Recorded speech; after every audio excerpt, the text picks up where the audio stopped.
हर हर महादेव, जय भोलेनाथ। दोस्तों, आज का ये वीडियो बहुत खास है। खासकर उन माता पिता के लिए जिनका बच्चा बहुत गुस्सा करता है, या घर में आपके कोई मंदबुद्धि बालक है, पढ़ाई में कमज़ोर है, या फिर बच्चा कहना नहीं मानता है, दिन भर धूम मचाता है, पढ़ाई की तरफ देखता भी नहीं है। तो यह उपाय करने से आपका बच्चा मन लगाकर पढ़ना भी शुरू कर देगा और आपकी बात भी मानेगा। पुष्य योग या पुष्य नक्षत्र का ये बहुत ही सुंदर संयोग बन रहा है।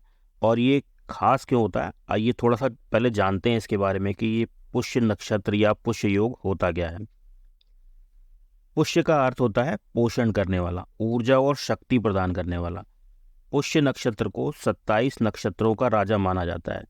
ये कार्तिक मास चल रहा है और कहते हैं कि दिवाली से पहले अगर पुष्य योग बनता है तो इसका विशेष महत्व होता है।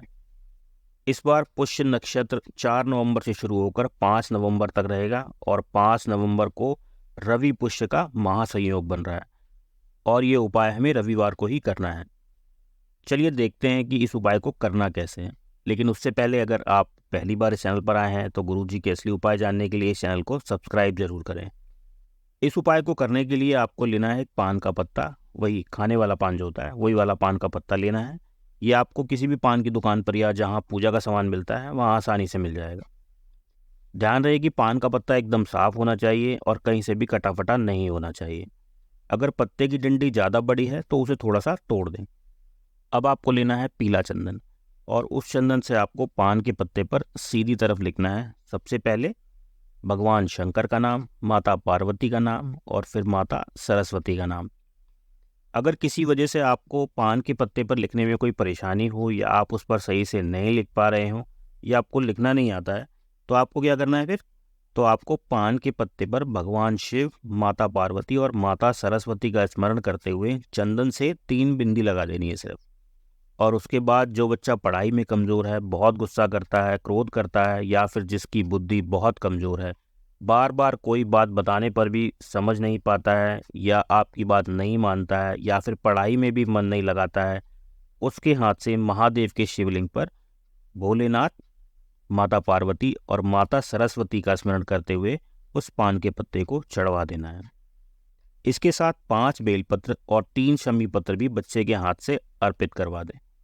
ध्यान रहे कि आपको जब पान का पत्ता शिवलिंग पर अर्पित करना है तो उसे उस तरफ से चढ़ाएं जिस पर आपने चंदन से 3 बिंदियां लगाई हैं या जिस तरफ आपने भोलेनाथ, माता पार्वती और माता सरस्वती का नाम लिखा है। मतलब जिस तरफ आपने लिखा है वो साइड शिवलिंग पर टच होना चाहिए या नीचे की तरफ होना चाहिए, ऐसे समझ लीजिए। तो चलिए, ये तो हो गया कि करना क्या है।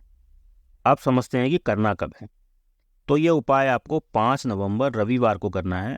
इस उपाय को करने का सबसे उत्तम समय है सुबह 6 बजे से लेकर सुबह 10 बजे तक, क्योंकि इस बार रवि पुष्य योग रविवार सुबह 10 बजे तक ही है। लेकिन अगर आप 10 बजे तक इस उपाय को नहीं कर पाते हैं तो दिन में किसी भी समय कर सकते हैं।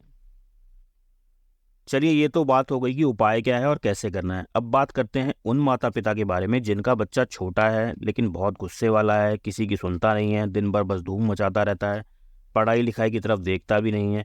तो वो क्या करें, वो कैसे करेंगे उपाय? तो उन्हें ये उपाय खुद करना होगा। लेकिन जब आप पान का पत्ता शिवलिंग पर चढ़ाएंगे तो अपने बच्चे का नाम और गोत्र बोलकर इस उपाय को करिए। साथ ही भगवान भोलेनाथ, माता पार्वती और माता सरस्वती से प्रार्थना भी करिए कि मैं यह उपाय अपने बच्चे के लिए कर रही हूँ या कर रहा हूँ। बाबा, मेरे बच्चे की बुद्धि ठीक कर दो, उसे सद्बुद्धि दो ताकि उसका मन पढ़ाई में लगे और वो गुस्सा करना छोड़ दे। अगर आप महादेव पर भरोसा रखकर ये उपाय करते हैं तो शिव महापुराण के अनुसार आपको फिर कभी अपने बच्चे से पढ़ने के लिए नहीं कहना पड़ेगा। वो खुद मन लगाकर पढ़ेगा और आपकी बात भी मानेगा।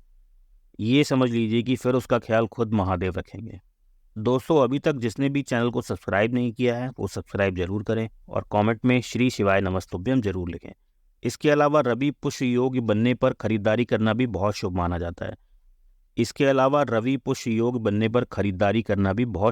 जाता है। इसमें आप सोना, चांदी, वाहन या प्रॉपर्टी अगर खरीदना चाहते हैं तो खरीद सकते हैं। अगर आपका कोई सवाल है या कुछ पूछना चाहते हैं तो कमेंट बॉक्स में आपका स्वागत है। हर हर महादेव।